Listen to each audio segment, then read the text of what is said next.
Oke, sebelumnya perkenalkan, nama aku Safnafweni Ramadan. Aku dari Telkom University Bandung, jurusan D3 Sistem Informasi. Di sini aku mau wawancara kamu nih, sebagai tugas wawancara untuk mencari tahu pengalaman pengguna atau user experience terkait apa yang dirasakan oleh kamu dalam menggunakan platform untuk diskusi atau mencari materi. Sebelumnya, boleh dong kenalan dulu sama kamu. Oke, izinkan aku perkenalkan diri terlebih dahulu. Nama aku Cika dari Universitas Indonesia, jurusan Ilmu Administrasi Negara, angkatan 2024. Oke, di sini aku mau nanya dulu nih, dalam 1 bulan ini tuh online itu kamu berapa kali sih di jurusan kamu? Oke, aku izin menjawab. Kalau untuk online itu termasuk sering dan bisa dibilang random karena emang sistem pembelajaran di UI ini hybrid, kadang sinkronus, kadang asinkronus, begitu. Jadi mungkin relatif 30% atau under deh, kayak 10-30% dalam sebulan. Oke, lalu dia itu di UI ini ada batasan nggak sih kalau misal satu matkul ini maksimal berapa kali online atau minimal dalam 1 bulan tuh online berapa gitu. Kalau di aku nih di Telkom ada maksimalnya. Kayaknya sekitar 4 atau berapa gitu dalam 1 bulan itu wajib maksimal hanya segitu saja gitu. Oke, kalau misalnya soal batasan sebenarnya lebih ke dosen yang tahu. Karena sempat juga di-mention pas lagi MPK Agama, matkul wajib pas semester 1 itu karena dosennya udah 2 kali online, dia tuh mulai apa ya, bilang kalau misalnya udah seharusnya offline. Jadi sebenarnya secara nggak langsung dari cara dia ngomong juga waktu itu udah, eee, tertera ya kalau misalnya dia tuh ditegur juga sama, Oh, dekan. oh, Jadi buat kepastiannya sih nggak ada surat terbukanya, cuman udah kelihatan banget kalau misalnya UI juga nggak mau kalau misalnya selalu online, apalagi dalam seminggu tuh bisa hampir keseluruhan online.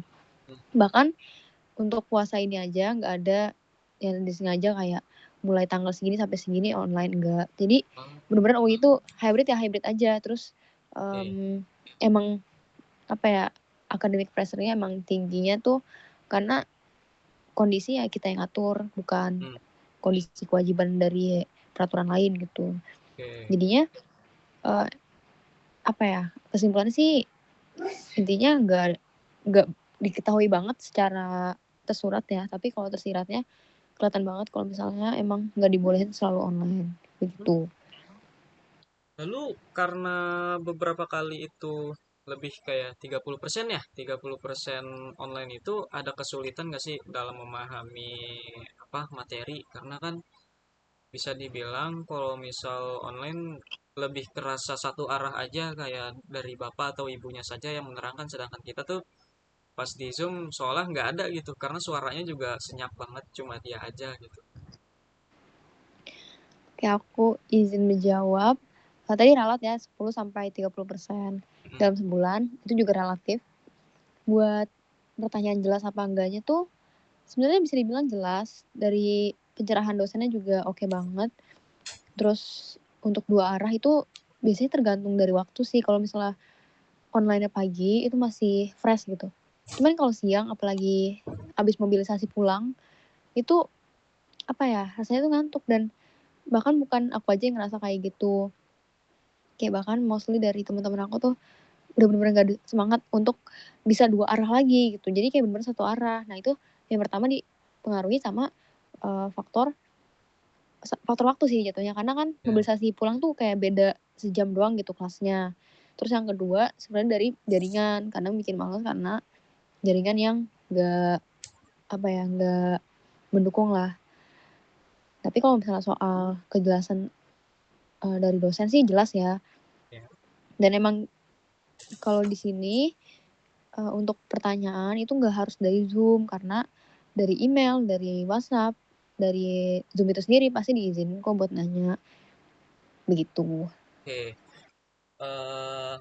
ada nggak sih suatu momen di mana kita nih atau kamu nih nggak mengerti apa yang diberitahu atau apa yang diterangkan oleh dosen? Hmm, aku izin jawab. Mungkin buat ketidaktahuan ketika dikasih tahu atau diajarin dosen tuh ada, cuman aku rasanya itu karena ketimpangan pengetahuan aja sih. Jadi istilahnya pengalaman mahasiswa sama dosen ini beda banget. Terus juga bahkan yang kayak ngajarin misalnya ada yang kayak wakil kementerian yang bahkan jadi dosen, nah itu jujur agak berat buat dipahami, cuman emang perlu diulang-ulang buat bisa mahamin. Jadi sebenarnya kalau di kuliah itu atau yang aku rasain tuh mainnya adaptasi aja, seberapa bisa kita adaptasi sama perkuliahan gitu. Oke. Lalu selama apa ya dalam beradaptasi ini kan tentunya ada belajar secara mandiri ya kayak belajar sendiri di rumah atau di kamar maksudnya. Itu kamu biasanya tuh mengandalkan apa? Apakah membaca jurnal, menggunakan Google Scholar, atau membaca artikel, atau menggunakan ChatGPT, atau bertanya ke teman? Oke, aku izin jawab. Kalau buat belajar sendiri atau asinkronus itu biasanya pertama selama Zoom atau selama di gasing kan kita nyatet materi. Jadi kalau aku sendiri, aku pribadi tuh nyatet materi dari PPT sama omongan dosen. Jadi ketika nanti aku sampai di rumah, nanti aku blend dari omongan dosen sama dari catatan PPT dengan dielaborasiin menggunakan AI. Jadi emang cara belajar aku begitu. Oke. Nah terus selain dari AI pastinya belajar, apalagi misalnya kita ngebuat sebuah karya ilmiah itu penting banget sama akses dari akses mahasiswa buat bisa ke jurnal-jurnal ilmiah gitu, kayak Google Scholar yang tadi kamu bilang, terus juga Mm-mm, dari Scopus itu penting, dan juga dari mm-mm, perpustakaan UI itu sendiri begitu. mm-mm. Aku mau nanya, selama belajar tuh kesulitannya apa aja sih? Apakah ada momen di mana ChatGPT tuh gak bisa apa ya relevan atau nggak begitu apa bagus gitu jawabannya? Kadang kan ChatGPT tuh ngawang ya jawabannya. Cara kamu mengatasinya tuh gimana? Oke, aku izin jawab. Kalau GPT atau AI itu sendiri udah pasti ngawang banget, Hmm? karena kan yang ngebedain AI sama manusia kan dari pengalaman ya. Jadinya kesulitannya tentu karena ChatGPT itu ngawang. Nah, cara aku ngatasinnya jelas, selalu merhatiin dosen aja dia ngomong apa dan gimana sih elaborasi dia tentang PPT. Karena dari situ apa ya, kalau misalnya kita belajar dari PPT doang udah jelas kaku. Nah, tapi kalau misalnya kita dengerin dari dosen itu pastinya bagus. Jadi aku sebenarnya nggak terlalu ngandelin AI, itu lebih ke udah AI itu jadi alat bantu aja begitu. Oke, kalau dalam mencari sumber atau misalkan kalau AI itu kan kadang agak ini ya, pernah nggak sih kalau misal nyarinya tuh lewat ini kayak tadi kan kamu bilang lewat Google Scholar juga penting kan? Mm-mm. Kalau misal aku nggak salah ingat ya, kadang aku agak lupa. Nah, jadi eh, dalam mencari informasi lebih lanjut kayak sumber lain itu ada nggak sih kesulitan kayak kita mencari A ternyata malah di artikel atau di PDF lain yang ada di Google malah menjawabnya B atau bahkan nggak tahu itu jawabnya apa. Aku izin menjawab. Kayaknya kalau soal misunderstood ya jatuhnya, itu jarang sih karena Hmm, akses jurnal sekarang banyak banget. Terus juga kalau misalnya nggak nemu akurat, kayak misalnya kita nyari poin A, malah ketemunya A minus gitu misalnya. mm-mm, Nah, sebenarnya gampang aja. Jadi kayak kita bener-bener, kalau aku sendiri manfaatin AI banget buat cari ada nggak sih jurnal yang benar-benar nggak bahas ini, maunya ini gitu loh, Iya. nggak mau yang lain. Kalau emang nggak ada, ya berarti apa ya? Aku kan misalnya bikinnya esai nih. Iya. Kalau misalnya nggak ada, ya batal bikin gitu. Jadi ganti aja temanya. Iya. Karena kita nggak mungkin kan di saat-saat mahasiswa baru gini malah melakukan penelitian untuk sebuah esai gitu. Jadi nggak mungkin. Jadi yang menurut aku untuk kesulitan akses sebenarnya biasa aja. Mungkin untuk beberapa mahasiswa lainnya ini kali ya akses yang berbayar gitu. Oh, oh iya ya, soal akses berbayar tuh, kamu pernah nggak sih mengunjungi suatu forum atau website yang memang kamu butuhin, tapi ternyata itu berbayar gitu? Oh jelas itu pernah banget. Sebenarnya aku kadang terima-terima aja. Cuman emang ada pro kontra soal ini. Bahkan dosen aku juga bilang kayak ini sih sebenarnya pro atau kontra karena kan ilmu masa harus berbayar gitu. Jadi Hmm. sebenarnya agak dilema sih harus gimana. Cuman Gitu ya. kalau aku sendiri kayak oh ya udah gitu. Mungkin penelitiannya juga mahal karena kan dana penelitian aja bisa minimal 50 juta gitu. Jadi menurut aku worth the price sih. Ini pertanyaan terakhir sebelum kita tutup. Aku ingin bertanya nih ke Kak Cika. Ya, connection loss. Apa lanjut? Oke, ini pertanyaan terakhir dari aku.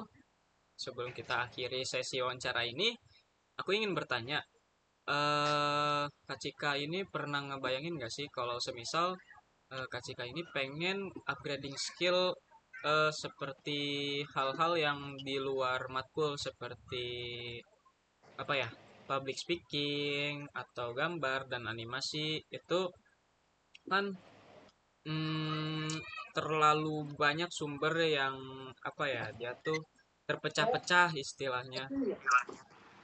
Nah,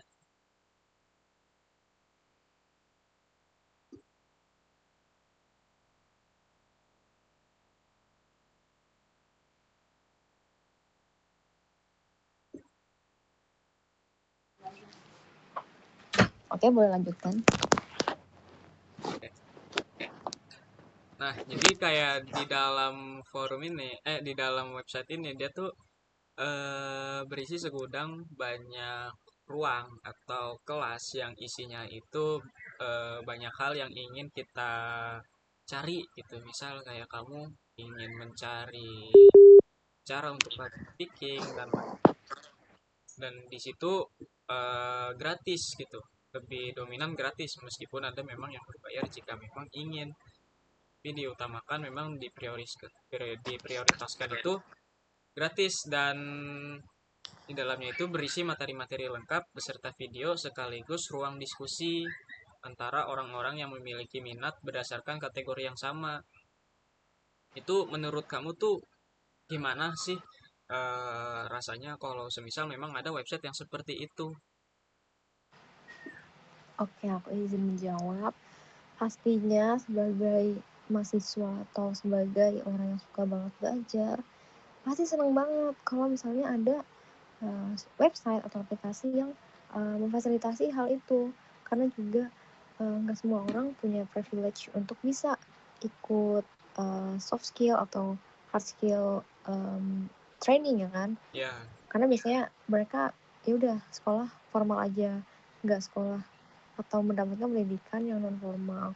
Jadi menurut aku wah pastinya bakal bermanfaat banget. Mungkin tapi mungkin yang aku pikirin agak susah ya buat lakuin bagi developernya ya bakal iya, susah buat lakuin pemerataan atau juga maintenance yang apa ya yang istilahnya tuh efektif gitu karena pasti susah kan buat bisa jaga dengan baik sistem yang udah dikembangkan gitu. oke. Mungkin menurut aku PR-nya lebih ke yang tadi dari sisi developer itu sama yang kedua apakah materinya bisa dipercaya dan Mm-mm. gimana sih cara um, cara developer itu ngeyakinin para para pencari materi itu gitu. Oke, Kenapa kita harus milih aplikasi atau sistem itu? oke. Makasih atas pertanyaan dan sarannya. Sebenarnya ini sistem dari website tersebut lebih mengikuti seperti website Udemy, atau kalau misal kamu nggak tahu, anggaplah kalau kita ini pihak ketiga seperti YouTube. Jadi kami menyediakan atau kita ada atau website itu menyediakan tempat dan fitur, sedangkan orang-orang yang memiliki talenta, orang-orang yang memiliki ilmu ini dipersilahkan untuk membuat lingkungan mereka, membuat komunitas mereka, membuat grup mereka, dan membuat kelas mereka. Begitu. Jadi sekedar secara itu kayak mereka yang mau sharing atau mereka yang mau mendapat ilmu tersebut, ayo mari ke sini kayak gitu. Karena kan secara apa ya, kalau misal kita membentuk kelas itu secara mandiri tanpa tanpa apa tanpa bantuan atau tanpa orang lain, tanpa orang yang memang mengerti tentang itu akan sangat susah tentunya. Karena kan misal kalau ternyata yang buat itu udah 3 SI, tapi mau ada kelas gambar gitu. Hmm, Itu. Mungkin setelah mendengar ini Kak Cika mungkin ada saran atau masukan untuk apa ya? Karena kan tadi mempertanyakan keaslian atau ke apa ya? Apakah orang yang memberi ilmu ini dapat dipercaya atau tidak gitu. mm-mm. Nah, ada nggak sih saran atau masukan bagi Kak Cika sendiri bagaimana Kak Cika sebagai konsumen atau customer yang ingin masuk kelas tersebut agar merasa terpercaya setelah melihat, oh kelas ini sepertinya apa ya, materi yang disampaikan nih lumayan berbobot atau bisa dipercaya gitu. Oke, mungkin saran dari aku pastinya um, pertama-tama harus harus banget bagi developer tuh memastikan adanya kepastian. Jadi bener nggak sih materi Uh, kalau tes? tes tes. Nah, aku ulangin ya. Jadi Ya, maaf ya. menurut aku pastinya kalau yang pertama itu harus ada kepastian. Kepastian dari developernya. Misalnya materi yang dikasih sama developer itu apakah bisa dipercaya sumbernya, terus juga apakah relevan sama kebutuhan di zaman sekarang, apalagi buat para mahasiswa atau Mahasiswa. siswa yang nantinya akan Iya, belajar gitu. Karena kadang pastinya mungkin dari developernya juga ada pengalaman ketika mencari materi, kok banyak banget sumbernya atau kok nggak jelas materinya, iya, beda-beda.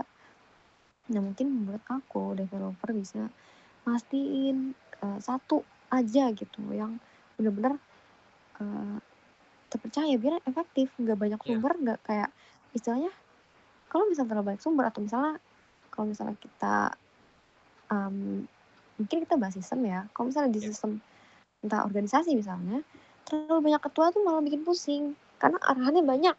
Hmm, Nah itu bisa juga buat evaluasi bagi developer, jangan terlalu banyak fitur yang nggak terlalu berguna.